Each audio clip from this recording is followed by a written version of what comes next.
ஸ்ரீ குருப்யோ நமக. இது personal video தான். 108 days யோகா சேலஞ்ச் இல்லை. நிறைய பேர் என்னோட வீடியோஸ் பார்த்துட்டு எனக்கு யோகா கிளாஸஸ் பற்றி டீட்டெயில்ஸ் கேட்டிருந்தாங்க. எப்போவுமே நம்ம ஒரு கிளாஸ் ஜாயின் பண்ணுறோன்னா அதை எடுக்கிறவங்கள பற்றி டீட்டெயில்ஸ் கண்டிப்பாக விசாரிப்போம். ஸோ நானும் அப்படி தான் பண்ணுவேன். அதனால் என்னோடய இன்ட்ரோ முதல்ல சொல்லிடுறேன். Doctor Gomathi, senior consultant physiotherapist come government certified yoga teacher and yoga therapist and I'm a pranic healer. என்னுடைய தாத்தா, என்னுடைய அப்பாவை பார்த்து தான் எனக்கு யோகா பண்ணணுன்ற ஆர்வமே வந்துச்சு. என்னுடைய யோகா ஜர்னி எங்கள் தாத்தா கொடுத்த புக்கிலேருந்து தான் ஸ்டார்ட் ஆச்சு. அதுக்கப்புறம் யோகா படிக்கணும்னு சொல்லிட்டு post graduation diploma in yoga and naturopathy முடித்தேன். அப்பயும் எல்லாரும் என்னை யோகா எடுக்க சொன்னாங்க. பட் என்னால் அதை சப்ஜெக்டாக எடுக்க முடியல. அந்த எசன்ஸை ஃபீல் பண்ணாமல் யோகாவை எடுக்கக்கூடாதுன்ற ஒரு வைராக்கியத்தோடு தான் இருந்தேன்.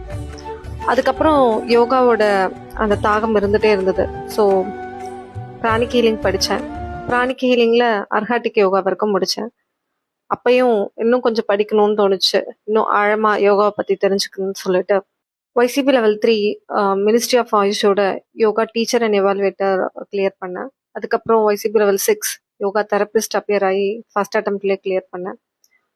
இதெல்லாம் படிக்கும்போதே நிறைய உபனிஷத்தா, பகவத்கீதா, பதஞ்சலி யோக சூத்ரா எல்லாத்தோட ஆழமான கருத்தையும் படிக்கணும்னு சொல்லிட்டு தேடி தேடி படித்தேன்.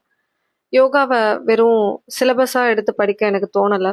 அதோட டீட்டெயில் வேர்ஷன் படிக்கணும்னு சொல்லிட்டு ரொம்ப டீப்பாக படிக்க ஆரம்பித்தேன். I'm very spiritual. அதனால் சதுரகிரி மலை ட்ரெக்கிங், அப்புறம் திருவண்ணாமலை ட்ரெக்கிங், திருவண்ணாமலை கிரிவலம் ஒரு 11 times, ஒரு 9 times கண்டினியூஸாக போயிருப்பேன்.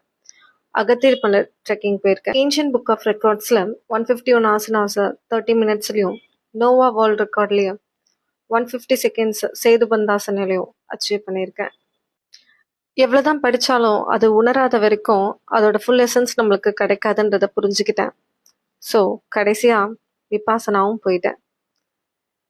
விபாசனான்றது ஒரு புத்திஸ்டோட மெடிடேஷன் டெக்னிக். புத்தா என்லைட் ஆன அந்த டெக்னிக்கை விபாசனால சொல்லி கொடுப்பாங்க. 10 நாள் மௌனத்தில் இருப்போம், 12 மணி நேரம் உட்காந்துட்டே இருக்கணும், 11 மணி நேரம் மெடிடேஷன் பண்ணுவோம். நைட்டு ஃபுட் எதுவும் கிடையாது, ஃபோன் கிடையாது. நம்ம பண்ண வேண்டியதெல்லாம் மெடிடேஷன் மட்டும்தான். என்னோட ஹாபிஸ் பார்த்தோன்னா கோவிலுக்கு போகிறது, அன்னதானம் பண்ணுறது, புக்ஸ் ரீட் பண்ணுறது, அப்புறம் வீணை வாசிக்கிறது, நிறைய மெடிடேட் பண்ணுறது, நிறைய யோகா பண்ணுறது. ஸோ இந்த வீடியோ பிடிச்சிருந்தா லைக் பண்ணுங்கள், ஷேர் பண்ணுங்கள், சப்ஸ்கிரைப் பண்ணுங்கள். த ரியல் ஏன்ஷியன் யோகாவை ஃபாலோ பண்ணுங்கள். அன்டில் தென் பவத்து சர்வமங்கலம். நன்றி, வணக்கம்.